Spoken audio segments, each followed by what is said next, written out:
সত্যজিৎ রায় সোনার কেল্লা দেখেনি এরম মানুষ খুব কমজনই হবেন। আর সোনার কেল্লা বলতেই মনে পড়ে যে সোনার কেল্লার মধ্যে মুকুল দৌড়ে বেড়াচ্ছে। এই যে সোনার কেল্লা নিয়ে আমাদের এত অবসেশন, বা আমরা এত কিছু খুঁটিনাটি সবসময় জানতে ইচ্ছুক বা পড়াশোনা করি এই সোনার কেল্লা নিয়ে, বলতে পারবেন এই সোনার কেল্লা বা এই জয়সালমের ফোর্টটি কোন পাহাড়ের ওপর অবস্থিত? রাজস্থানে রয়েছে, সেটা তো আমরা সকলেই জানি, এবং এটি বানিয়েছেন রাজা রাওয়াল জয়সওয়াল, সেটাও আমরা জানি। কিন্তু কোন পাহাড়ের ওপর অবস্থিত সেটা কি বলতে পারবেন?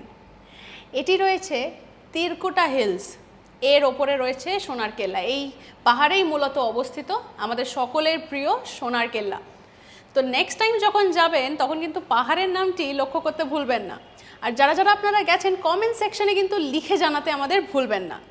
লাইক, শেয়ার অ্যান্ড সাবস্ক্রাইব করুন, সঙ্গে রাখুন আজ তাক বাংলাকে, এবং আমরা কিন্তু রয়েছি হোয়াটসঅ্যাপেও, তাই ফলো করতে ভুলবেন না। সঙ্গে রাখুন আজ তাক বাংলা।